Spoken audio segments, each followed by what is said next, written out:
Gràcies, president. Senyories, ministre, la gent no pot pagar les conseqüències d'una guerra il·legal. En això jo crec que estem totes d'acord. Però necessitem mesures que realment siguin clares. Primer, no hi ha prou en baixar impostos. Si reduïm ingressos públics estem debilitant l'Estat i a més no garantim que els preus baixen. En definitiva, diners públics que acaben en mans privades, just el contrari del que hauria de ser la redistribució de la renda. En segon lloc, justícia fiscal i control de preus. Cal un impost sobre els beneficis extraordinaris a les petroleres i cal acompanyar-lo amb topar els preus dels productes bàsics, perquè si no ho fem, les grans empreses no només traslladaran els costos, sinó que ampliaran els seus beneficis. En tercer lloc, necessitem un pla potent de transport públic, més inversió, més accessibilitat i tarifes reduïdes. I en quart lloc, cal lleialtat institucional, perquè aquestes mesures tenen un cost i més de 1.100 milions d'euros fins al 30 de juny recauran sobre les diferents comunitats autònomes, afectant directament a serveis públics essencials. I aquesta pèrdua, senyor ministre, s'ha de compensar a les comunitats autònomes.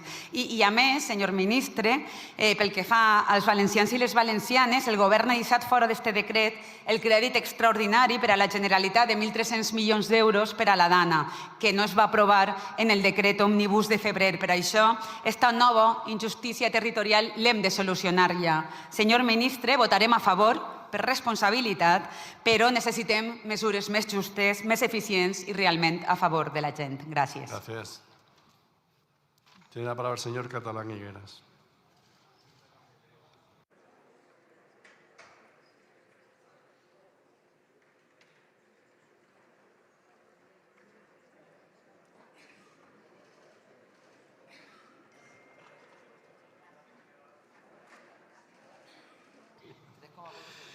Muchas gracias, señor presidente. Señorías, muy buenas tardes. Señor ministro, comprenderá que es una perversión, yo lo calificaría como vergonzosa, que cada vez que suben los precios el Gobierno recauda más aún en una sociedad donde nuestras desigualdades cada vez son mayores, ¿no? Lamentablemente no tenemos un instrumento fundamental económico como son los presupuestos, ahora parece que la culpa es de la guerra y por otro lado lamentablemente tendremos que decir que las dos Españas desde el punto de vista económico cada vez son más una realidad y por lo tanto desde nuestro punto de vista este Real Decreto llega tarde, es poco ambicioso, algunas medidas nuestras de Unión del Pueblo Navarro son mucho más ambiciosas que lo que recoge el propio Real Decreto y luego por otro lado también evidentemente se incorporan o se intentan colar algunas cuestiones totalmente ajenas. Lo llamativo, señor ministro, es que después de tanta crítica, tanta descalificación que nos ha hecho a algunos grupos parlamentarios, pues ahora ustedes rectifiquen y ahora ustedes sean los primeros en bajar los impuestos. Bienvenida sea esa rectificación. Y por otro lado, también lo que tiene que tener muy presente, señor ministro, es que ustedes han hecho esta rebaja de impuestos también ante un intento de motín por parte del ala comunista del Gobierno, ¿no?, que debía tener muy mala conciencia de su viaje a Hollywood, fundamentalmente de su viaje a Hollywood como unos nuevos ricos. Nosotros, como consideramos que los españoles no tienen que ser paganos de esta situación, de la falta de cohesión y de la falta de gestión del Gobierno, a pesar de todo, votaremos favorablemente al decreto. Muchas gracias. Muchísimas gracias. Tiene la palabra la señora Valido García.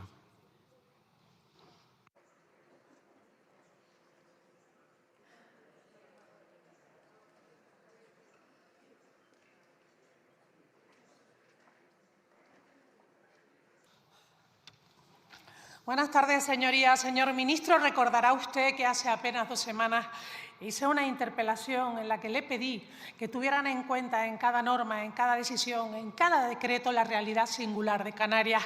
Usted se comprometió a ello.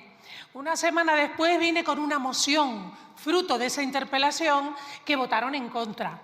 Votaron en contra porque decían que no hacía falta, que no era necesario, que siempre se tenía en cuenta. Pues mire la primera en la frente. Nos hemos encontrado un decreto en el que las medidas más universales, más populares, de mayor impacto en el bolsillo de las familias no son aplicables en Canarias. Le hablo de las rebajas del IVA. Es verdad que se han incorporado cosas. Nosotros hicimos una propuesta, trabajamos de manera diligente y además muy disciplinada, cumpliendo con las fechas que el ministro me dio cuando me llamó. Entregamos las propuestas y algunas de esas propuestas están. Pero lo que no puede ser es que el Gobierno de España establezca una red de seguridad para la ciudadanía peninsular en materia de fiscalidad, rebajando el IVA, y que en Canarias tengamos que asumirlo con presupuestos del Gobierno canario. Porque el IGIC es el que financia nuestros servicios públicos. Hoy se ha alcanzado un acuerdo a última hora de la mañana. Hemos estado discutiendo mucho durante estos días y hemos conseguido que entiendan que el Gobierno de España debe compensar al Gobierno canario de manera equivalente al esfuerzo que hace para proteger a las familias de la península.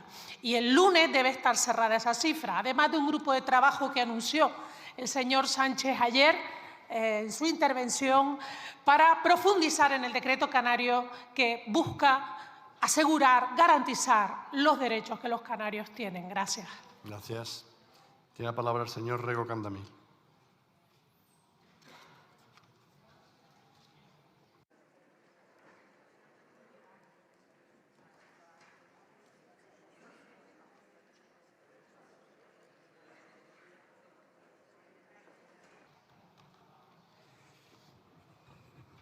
Grazas, señor presidente. Moi boa tarde xa.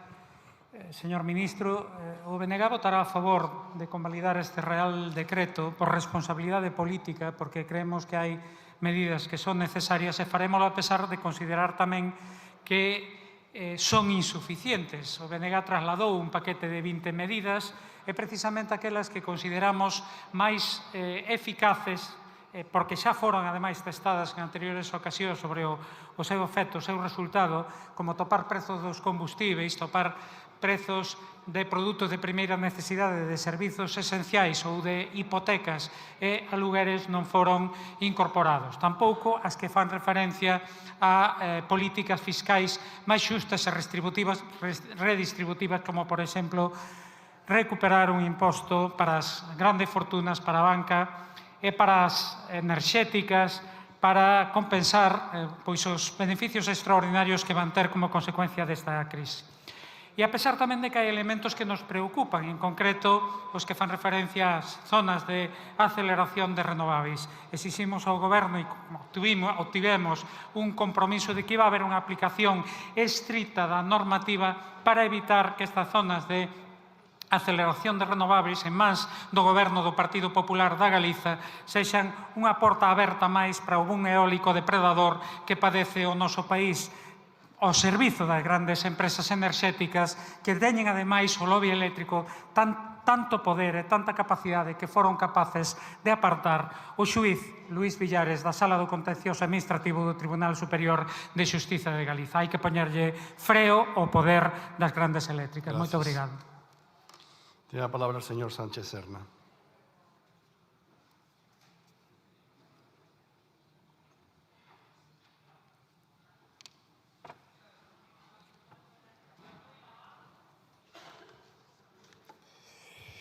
Gracias, presidente. Buenas tardes, señor ministro. Nos presenta el Gobierno un decreto que pretende paliar los efectos de la guerra de Estados Unidos e Israel contra Irán a la manera liberal, es decir, bajando impuestos. La verdad es que no hace falta ser un economista muy brillante para ver que no se trata de la solución más eficaz. Yo creo que estamos ante un decreto que buscaba el aplauso de la patronal, que buscaba el aplauso de la derecha catalana, pero al que vamos a tardar muy poco tiempo en verle las costuras. ¿Y por qué digo esto? En primer lugar, porque pensamos que se trata de una respuesta ineficaz. Porque en 2 semanas, con el estrecho de Hormuz cerrado y con la posible invasión terrestre de Irán, como se está diciendo, la inflación va a comerse los 20 céntimos de la bajada del IVA del litro de gasolina. En segundo lugar, porque es una medida injusta, porque ayuda lo mismo al millonario que va a echarle gasolina a su Porsche, a su Maserati, que al señor Juan, que es autónomo y que va todos los días al trabajo en una furgoneta. Igual, en tiempos de crisis, hay que ayudar más a Juan y menos al Maserati del millonario. Y en tercer lugar, nos parece una medida cobarde, porque reduce la recaudación pública, es decir, el dinero que financia nuestras escuelas y hospitales, pero deja intactos los beneficios escandalosos de las grandes petroleras y energéticas al no topar los precios. Por cierto, las acciones de Repsol, desde que se empezó esta guerra, han subido un 27%. En la guerra, señor ministro, hay gente decente que solo ve muerte y destrucción, pero algunos ven oportunidades de negocio. Para esos, este decreto también les viene bien. ¿Qué le estamos planteando desde Podemos? Pues algo que era de sentido común para agentes socialistas, socialdemócratas, antes de que ustedes abrazaran la tercera vía. Lo que estamos hablando es de que si se bajan los impuestos también hay que topar los precios del combustible para garantizar un precio más bajo final al consumidor. Pero digamos la verdad, estas medidas no son solo para la protección del consumidor, sencillamente porque estas medidas no van a garantizar que las petroleras no ejecuten nuevas subidas. Estas medidas, señor ministro, son un subsidio encubierto a la industria petrolera. Esta es su opción política, ideológica. Nosotros decimos que esto no va a funcionar y que si la guerra dura y va camino de durar, pues ustedes nos van a tener que traer otro decreto en unas semanas, en unos meses, para hablar de medidas que realmente sirvan.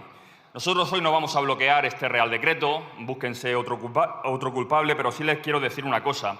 No vale que salga este decreto de bajada de impuestos a la medida de la patronal y luego dejar caer el decreto de vivienda, por muy modesto que sea. Si ese decreto cae, les exigimos que lo vuelvan a traer mes a mes, que lo vuelvan a aprobar mes a mes, porque esa será la condición de que Podemos siga negociando con ustedes futuro Real Decreto. Nada más y muchas gracias. Gracias. Por el Grupo Parlamentario Vasco, AJPNV, tiene la palabra la señora Sagastizábal Unceta Barrenechea.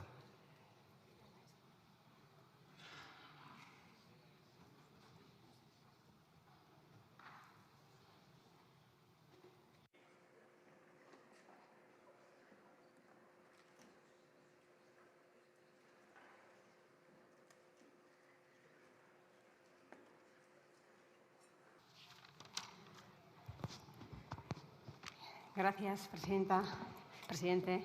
Llevamos días escuchando quién ha conseguido qué, quién ha logrado más, quién ha impuesto sus condiciones, como si esto fuese una competición y un ejercicio de equilibrismo para el Gobierno, repartiendo medidas a izquierda y a derecha. Y déjenme decirles que la centralidad existe, que este decreto, aunque incompleto, evita posturas extremas y que por eso mismo nos vemos reflejados en muchas de ellas. Quizás porque por una vez el Gobierno ha decidido preguntar a los grupos antes de imponer su contenido. La lectura que se ha hecho estos días es simplista, no responde a la realidad. No estamos ante un reparto ideológico, estamos ante una respuesta imperfecta, sí, a una crisis energética provocada por un shock extremo. Y cuando la causa es esta, lo relevante no es desde dónde se plantea cada medida, sino si sirve o no para amortiguar su efecto en la economía real y si llega a quien tiene que llegar. Reducir temporalmente determinados impuestos no es una concesión a nadie. Es evitar que los costes se trasladen íntegramente a la factura de familias, pymes e industria. Reforzar la protección social tampoco es una bandera ideológica. Es una necesidad en un contexto de tensión de precios. No son medidas contradictorias, sino son respuestas complementarias a un mismo problema. Reducir este decreto a etiquetas ideológicas no solo es injusto, sino también evitar el debate de fondo. Y, desde luego, un shock geopolítico de esta magnitud no se resuelve con relatos simplistas, sino con medidas útiles, con equilibrio y con responsabilidad. La escalada de este conflicto está generando una enorme incertidumbre en los mercados. Y cuando estos se tensionan, el impacto llega de inmediato a la economía real, a la factura de las familias, a los costes de producción de la industria, a la competitividad del tejido productivo. Por eso, en este momento, no valen respuestas simples, sino decisiones ágiles, prudentes, rigurosas y coordinadas. Y si determinadas medidas quizá no se han adoptado antes, no ha sido por falta de voluntad, sino por la ausencia de la mayoría suficiente en este Parlamento. Por eso valoramos, como decía al principio, que el Gobierno haya solicitado propuestas a los distintos grupos. Era un paso necesario, lo reconocemos, pero también hemos echado en falta quizá un poco más de diálogo y trabajo conjunto desde el inicio. Lo relevante, en cualquier caso, no es quién se apunta al tanto de las medidas, sino cómo estamos leyendo lo que viene. Porque porque esto no solo va de Irán, va de energía, va de logística y, en definitiva, va de economía y de cómo una tensión geopolítica se termina traduciéndose en inflación y en el bolsillo de la ciudadanía. Y esto no es un episodio puntual. Puede durar y, si el problema se alarga, este decreto puede quedarse en una anécdota. Bajar impuestos y dar ayudas no resuelve el problema, solo compra tiempo, porque el problema de fondo sigue ahí. Europa y España siguen siendo vulnerables a los shocks energéticos externos. No controlamos el petróleo, el gas, materias críticas, ni las rutas ni la geopolítica, y cada tensión que se dé volverá a trasladarse a precios, inflación y pérdida de poder adquisitivo. Por eso no podemos quedarnos en seguir reaccionando. Hay que dar pasos para corregir esa dependencia, atajar los problemas de raíz y buscar transformaciones que nos permitan resistir. Y algo de esto tiene también este decreto, porque no es solo un paquete de medidas urgentes, bajada temporal de impuestos, apoyo específico a la industria, transportistas, agricultores, pescadores, que parece, ministro, habrá que ampliar porque, por ejemplo, la flota de Ondarroa ya ha parado.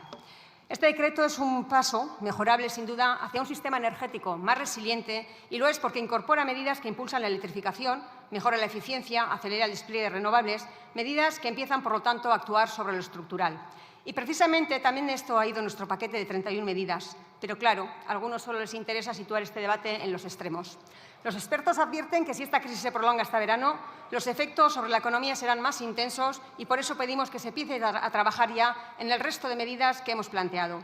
Porque esta es, en el fondo, la diferencia entre gestionar una crisis tras otra o intentar dejar de encadenarlas. Reducir también el debate a que la rebaja temporal de ciertos impuestos engorda los beneficios de las grandes empresas energéticas o supone regalarles dinero público, creemos que es incorrecto, porque muchos de estos impuestos gravan ingresos y eso significa que se trasladan directamente al precio y lo acaban pagando familias, pymes e industria. Por lo tanto, reducirlos no implica automáticamente aumentar los beneficios empresariales, sino aliviar parte del coste que soportan los consumidores. Pero tampoco podemos caer en el simplismo contrario. Ni todas las bajadas de impuestos se trasladan íntegramente a precios, ni todas benefician por igual a todos. Depende del mercado, del grado de la competencia, del tipo de bien y del comportamiento de la oferta. En sectores con menos competencia, parte de la rebaja efectivamente puede quedarse en la empresa, pero también hay que tener en cuenta el impacto distributivo, que no es el mismo. Los carburantes lo consumen más las rentas medias y altas, mientras que la electricidad pesa mucho más en el presupuesto de los hogares con menos ingresos. Y precisamente por eso tampoco se puede sostener que la solución sea tan simple como recuperar el impuesto energético, porque es un impuesto indirecto. El coste volvería a trasladarse al precio y terminaría afectando una vez más a familias, pymes e industria. Y por lo tanto, recaudar más tampoco garantiza por sí mismo una mejor protección social si esos recursos no se traducen en medidas eficaces y bien dirigidas. Pero es que, además, una mayor recaudación tampoco implica automáticamente una mayor capacidad de gasto, porque las reglas fiscales europeas nos lo están limitando. Y esa también es la realidad que condiciona cualquier decisión. Si lo que queremos es que haya empresas que aporten más, la vía no es crear nuevas figuras que acaban trasladándose a los precios, sino reformar el impuesto de sociedades, cerrar los agujeros que tenga o incluso estableciendo un tipo temporal a determinados sectores para garantizar una tributación justa, eso sí, dentro del propio sistema. Así lo hacen los países nórdicos, que algunos ponen de ejemplo. Lo que sí sorprende es lo que no se está debatiendo. No he visto a nadie plantear que se defienda en Europa la flexibilización de las reglas fiscales, permitir el uso del superávit de 2025 para comunidades autónomas y ayuntamientos para que también puedan financiar actuaciones que mitiguen el impacto económico y social en sus propios territorios, o abordar problemas reales, como lo hemos hecho, atajar el fraude del Fondo Nacional de Eficiencia Energética para recuperar ingresos, un instrumento clave para financiar desde bombas de calor, placas solares o hasta rehabilitación de edificios, o solicitar la revisión de precios de los contratos del sector público para evitar que la crisis energética asfixie a miles de empleos y empresas. Pero claro, una vez más, este debate no está en el centro. Y, sin embargo, nosotros sí hemos planteado todos estos asuntos en nuestro paquete de 31 medidas. Gaur, aldeko botoa emango dugu. Dekreto hau erabilgarria eta beharrezkoa dalako, eta gure proposamen zati handi bat publikoa dana jasotzen dabelako. Baina era berean argi izaten dugu, anbizio, koordinazio eta benetako elkarrizketa gehiago behar dirala, holan bakarrik danok denbora guztian eta danok batera erantzun eraginkorrak emon ahal izango deutzagulako, zuri baltzeko simplifikazio eta eztabaidarik onartzen ez daben krisi bateri. Eskerrik asko. Muchas gracias. Por el Grupo Parlamentario Euskal Herria Bildu tiene la palabra el señor Matute García de Jamón.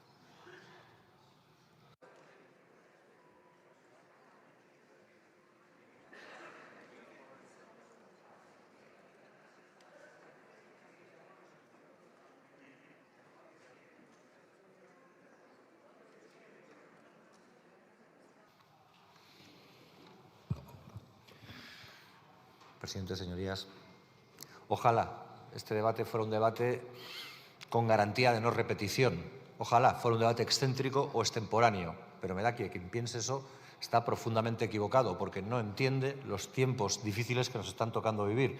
Tiempos de guerras permanentes o de guerras preventivas, pero siempre tiempos de guerras, porque no son otra cosa que la consecuencia de una lógica de deterioro del capitalismo, que es la de la acumulación por desposesión, la de buscar en el lugar que sea preciso aquello de lo que se carece para seguir alimentando la máquina. Hace años fue en Irán y sus armas de destrucción masiva inexistentes. Después era en Venezuela porque había que derrocar al chavismo, pero Delcy Rodríguez sigue gobernando. Ahora es Irak porque tenía armas nucleares. ¿Qué tenían en común? Petróleo. ¿Qué no tenían? Todo lo que argumentaron para justificar sus acciones. En definitiva, sus guerras, las guerras de los poderosos, las crisis de todos y de todas, de los ciudadanos y ciudadanas. Y es verdad que ante esta situación toca reaccionar. Y también es verdad, como ha dicho el ministro, que grandes expertos señalan que lo peor puede estar por venir. Es verdad, teniendo en cuenta que quien dirige en estos momentos toda esta locura son un genocida y un demente, que es el señor Netanyahu y Trump, no puede haber otra lectura que la de la alarma permanente.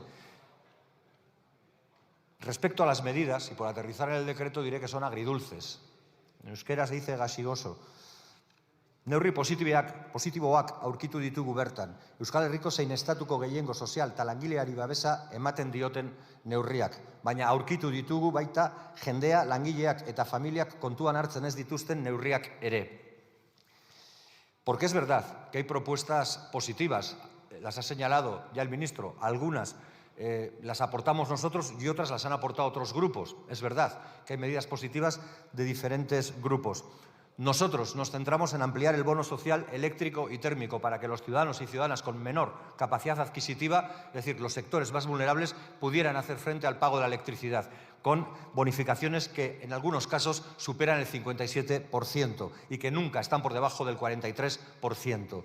Nosotros también planteamos la prohibición del corte de suministros básicos a familias vulnerables. Parece, de todo punto, razonable, casi por humanidad, no por ideología. Y planteamos también, y lo decimos, la recuperación del mecanismo de ayuda a la industria electrointensiva, porque es verdad que la industria electrointensiva en nuestro país, en Euskal Herria, tiene un peso y una dimensión importante, y porque no es menos cierto que Euskal Herria ha sido y quiere ser un país industrial.